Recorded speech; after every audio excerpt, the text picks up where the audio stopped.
Good morning everyone. আশা করি সকলে ভালো আছেন ও সুস্থ আছেন, আমরাও ভালো আছি।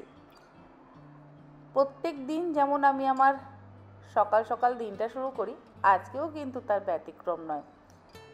সকাল 5:30 থেকে উঠে সমস্ত কাজকর্ম সেরে তারপর একটু বসেছিলাম।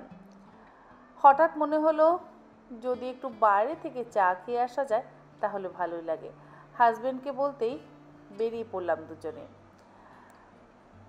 তবে চা খেতে গিয়ে রাস্তায় দেখছি আজকে একটাও গাড়ি ঘোড়া নেই, কারণ আজকের দিনটা হচ্ছে 1 জুন আর আজকে রয়েছে কলকাতা ইলেকশন। যেহেতু ইলেকশন, সমস্ত দোকানও বন্ধ আর রাস্তাঘাটও একদম ফাঁকা, তাই ঘুরতে ঘুরতে চলে গেলাম আমি আমার সল্ট লেকের নার্সারিতে, যে নার্সারি থেকে আমি গাছপালা কিনি। সল্ট লেকের এই নার্সারিতে গিয়ে আমার গাছপালা দেখতে ভারী ভালো লাগে। আর সত্যি বলতে সেক্টর 1-এর এই রাস্তাগুলো আমার ভীষণ ভালো লাগে। চারিদিকটা কেমন সুন্দর সবুজ গাছ দিয়ে ভর্তি। পৌঁছে গেছি আমাদের নার্সারিতে, হর্টিকালচার সেন্টারে। অন্যান্য দিন নার্সারিতে এসে দেখি বেশ ভিড় থাকে, আজকে এখানেও একদম ভিড় নেই, রয়েছে শুধু আমরা দুজন। আর যারা এই নার্সারি দেখাশোনা করেন তারা দুজন আছেন। অন্যান্য দিনে নার্সারিতে যখনই আসি না কেন, সে সকাল হোক বা বিকেল বা সন্ধে, সবসময় যেন ভিড় লেগেই থাকে। কিন্তু আজ একদম ফাঁকা। আজ রয়েছি আমরা 4 জন, যারা দেখাশোনা করেন তারা দুজন, আর আমি আর আমার হাজব্যান্ড। আজকে ভেবেছি বেশ কিছু পোথোস বা মানি প্ল্যান্ট নিয়ে যাব। মানি প্ল্যান্ট যথেষ্ট হার্ডি গাছ, তাই মানি প্ল্যান্ট দিয়ে ঘর সাজাতেও ভালো লাগে আর খুব একটা বেশি যত্নেরও প্রয়োজন পড়ে না।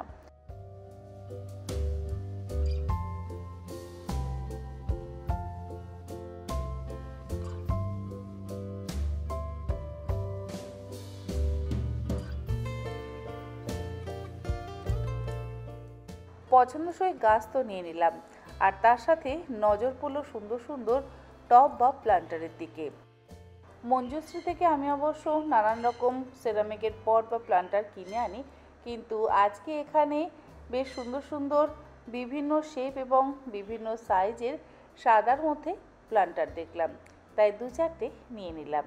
আর ওনাদের দিয়ে গাছগুলো বসিয়ে নিয়ে যাচ্ছি, তাহলে আমাকে আর বাড়ি গিয়ে এই সমস্ত গাছ বসানোর ঝামেলাগুলো করতে হবে না, কারণ বাড়ি গিয়েও আজকে তো আমার যথেষ্টই কাজ আছে। আজ 3টে লম্বা লম্বা যে লাকি ব্যাম্বুগুলো পাওয়া যায় সেই ব্যাম্বু স্টিক নিয়েছি। অনেক দিনের ইচ্ছে ছিল এরকম লম্বা লম্বা 3টে ব্যাম্বু স্টিক নেব, ঘরের একটা কোণায় রাখলে দেখতে ভারী ভালো লাগে। তবে আমাদের গাছপালা নেওয়া কমপ্লিট, এবার আমরা বাড়ির উদ্দেশ্যে রওনা দিয়েছি।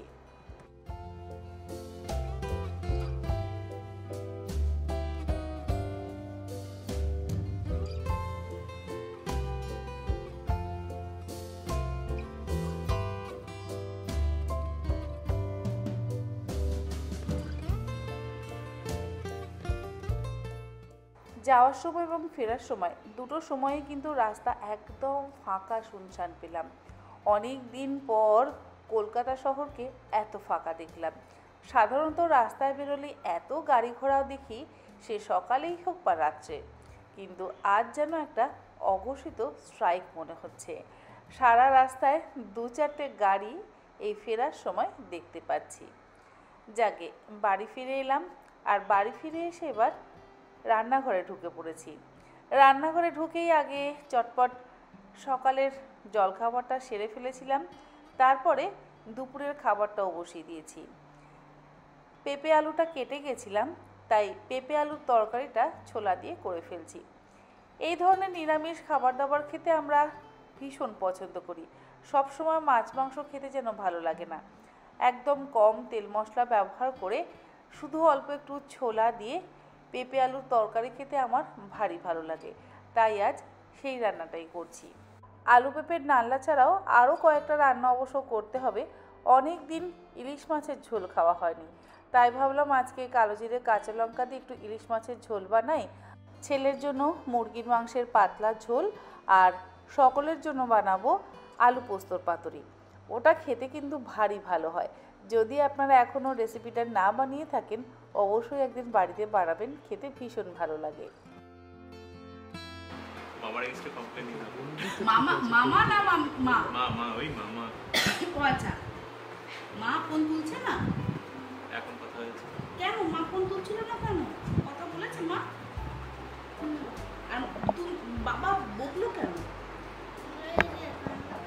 কে কান্নাকাটি করছিল? কেন কান্নাকাটি করছিল বলো? মা কান্নাকাটি করছিল? মা অন্য জায়গায় চলে গেছে, তাই তুমি মা ফোন ধরছে না, তাই তুমি কান্নাকাটি করছিলে? আচ্ছা, তারপরে মাকে ফোন করবো? আচ্ছা ঠিক আছে, মাকে ফোন করছি। তুমি আগে আমাকে বলে নাও ব্যাপারটা কি হয়েছে, ব্যাপারটা তো জানতে হবে, মাকে তো বকতে হবে, তাই না? যে কেন চলে গেছে এতদিন সোনুকে ছেড়ে, তাই না? বলতে হবে তো। কাজের জন্য গেছে? কি কাজে গেছে? সকলেই আজকে আমরা ছুটির আমেজে দিনটা কাটাচ্ছি, তাই গোল টেবিল বৈঠক বসার মতন এক টেবিলে বসে সকলে মিলে আড্ডা দিচ্ছি।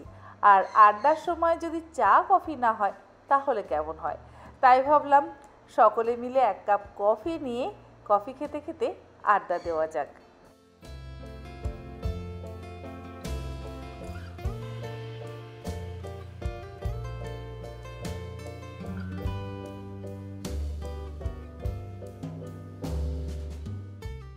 অনেক দিন পর সকালবেলা এরকম আড্ডায় বসলাম। সুবীর যেহেতু থাকে না, তাই সকালবেলা আড্ডা আমাদের একেবারেই জমে না। আর প্রত্যেকেরও অফিস আছে, সকলেই নিজেদের অফিস নিয়ে সকালবেলা ব্যস্ত থাকে।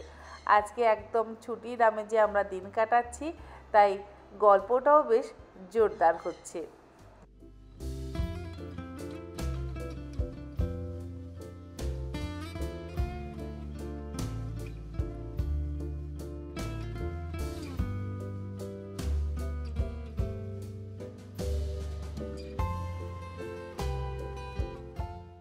সকালের কফির আড্ডা শেষ করে তারপরে বেশ কিছুক্ষণ সময় কেটে গেছে, মানে দুপুরের খাওয়া দাওয়া হয়েছে, তারপরে কুকিং চ্যানেলের রেসিপি ভিডিও শ্যুট হয়েছে। রেসিপি ভিডিও শ্যুট করেছিলাম অবশ্য গন্ধরাজ কাতলা, ভারী ভালো হয়েছিল। আপনারা যদি এখনও পর্যন্ত ওই রেসিপিটা ট্রাই করে না থাকেন, একবার অন্তত বাড়িতে বানিয়ে দেখবেন, আমার মনে হয় সকলেরই ভালো লাগবে। অল্প উপকরণে যে এত ভালো রেসিপি হয় তা বলার কথা নয়। যাকে রান্নাবান্না সেরে তারপরে রান্নাঘরের সমস্ত কাজকর্ম সেরে এবার একটু আড্ডা দিতে বসেছি। অনেক দিন পর আজকে আবার আমরা সকলে মিলে একসাথে হলাম। ভাবলাম সেই পয়লা বৈশাখে লাস্ট আমরা একসাথে খাওয়া দাওয়া করেছি, তারপরে তো আর কোনো রকম খাওয়া দাওয়াই হয়নি। আজ না হয় একসাথে রাতের খাবারটা খাওয়া যাক। তবে তেমন কিছু বানাবো না, বানাবো লুচি, আলুর তরকারি, আর দুপুরে খাওয়ার জন্য ছোলা দিয়ে যে আলু পেঁপের ডালনাটা বানিয়েছিলাম সেটাও সম্পূর্ণটা রাখাই আছে, ওটা দিয়েও হয়ে যাবে। এবং বাচ্চাগুলোর জন্য একটু মাংসের ঝোল আছে, কারণ জানি বাচ্চাগুলো কেউ আলু চচ্চড়িও খাবে না বা আলুর ঝোল তরকারিও খাবে না এবং আলু পেঁপের ডালনাও খাবে না। ওদের জন্য যে মাংসটা রেখে দিয়েছি সেটা দিয়েই ওরা একদম সুন্দর খেয়ে নেবে।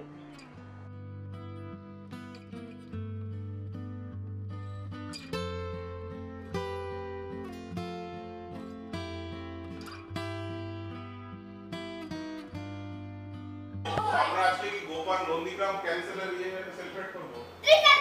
কে কোন জিম্মা? এই যে জিম্মা। জিম্মা। জিম্মা? আমাদের এই ছোট্ট গদাইবাবু কিন্তু ভারী দুষ্টু। কখন যে তার মাথায় কোন পোকাটা নড়ে ওঠে কেউ আমরা তা বুঝতে পারি না। কোনো সময় ওকে আমরা কেউ জোর করে কোলে একদম নিতে পারি না। যদি তার মুড ভালো থাকে সে সবার করে যাবে, আর যদি তার মুড খারাপ থাকে সে কারোর কাছে যাবে না, সে শুধু দুষ্টুমি করে যাবে।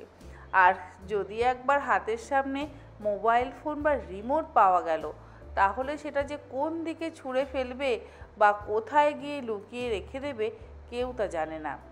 গোপা এখন ওর হাতের থেকেই আমার ফ্যানের রিমোটটা নিতে ব্যস্ত, কারণ এটা যে আবার কোন দিকে কার উদ্দেশ্যে সে ছুঁড়ে দেবে আমরা কেউ তা জানি না।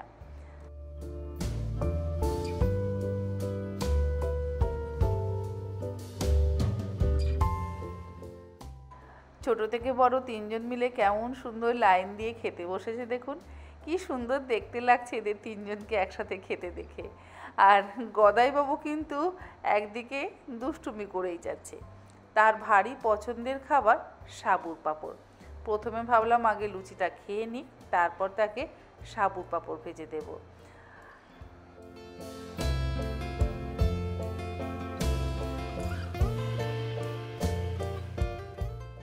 একদিকে গোপা কচিকাচাগুলোকে খাওয়াতে ব্যস্ত, আর অন্যদিকে আমিও প্রিয়াঙ্কা লুচিগুলো ভেজে নিচ্ছি সকলের জন্য।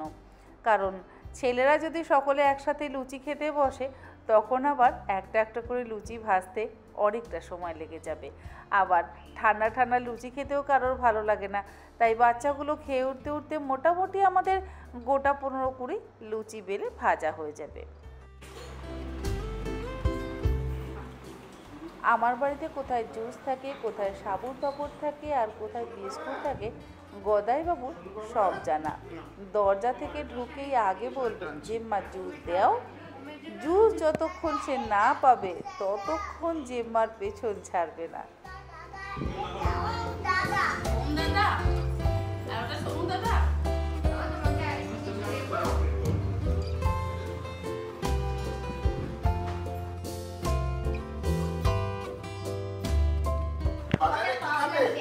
আবার কিসের প্রশ্ন? এখন আমরা কোথায় যাবো? বাজারে কি খাবে? আর আমি খেয়েছি। হ্যাঁ দই আর কি খাবে? এদিকে তাকিয়ে বলো। জুস আর আচ্ছা আচ্ছা জেম্মা কি দেয়? জেম্মা কি দেয়? হ্যাঁ বাবা দেবে না আজকে বলেছে। বাবা পাপড় আনলো? আনেনি তো? জেম্মা দিল তো পাপড়? কোনে দেও কি? শোনো শোনো, আচ্ছা একটু বলো তো আকাশের চাঁদ উঠেছে। আচ্ছা বলো বলো আকাশের চাঁদ উঠেছে। আচ্ছা বলে নাও বাবাকে তো আচ্ছা, বলো। তুমি বলো, আচ্ছা তো বলো। বলো তুমি- আকাশের তুমি- চাঁদ না না তুমি একটু যাবো তো, যাবো। ওকে। কোথায় যাবে তুমি? আস্তে আস্তে নিচে যাবে, কি খাবে? আস্তে আস্তে কেক কিনে দেবে? আর কি খাবে? শোনো, নিচে জুস থেকে খাবে? গেছে। সেটা কে কিনে দেবে? বাবা কিনে দেবে? আর কি খাবে? জুস। আচ্ছা আচ্ছা। তুমি বাড়ি যাবে না? কেন বাড়ি যাবে না? তোমাকে জেম্মা কে কিনে দিয়েছে? আর কি কিনে দিয়েছে?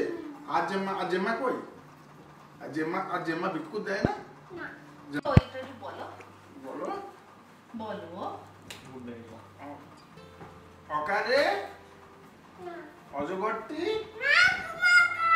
আমি তো বাজারে যাবো তো, তোমাকে বলো অজগরটি। বলো বাবা, তাহলে তোমাকে খাবার দেবো। অকারে অজগরটি। ভোট দিতে গেছে। অকারে অজগরটি। ভালো লাগে তাহলে আচ্ছা আচ্ছা মুখে ওটা আটকা বলে দাও তাড়াতাড়ি বলে দাও যেটুকু বলে বলো অকারে অজগরটি। হ্যাঁ দেবে দেবে ওসব পড়বে। পড়ে যাবে। এবারে বলো অজগরটি আমটি আমি ইঁদুর ছানা ঈগল পাখি পাছে ধরে উঠ চলেছে। মুখটা তুলা। মুখটা তুলা আচ্ছা তারপরে উঠ চলেছে মুখটা তুলে তারপরে ঔষধ খেতে ডিম ভাজা ভাজা খায় আচ্ছা ডিম ভাজা খায়। লিখা যেন ডিম ভাজা খায় আচ্ছা কয় কাকাতুয়ার মাথায় ঝুটি।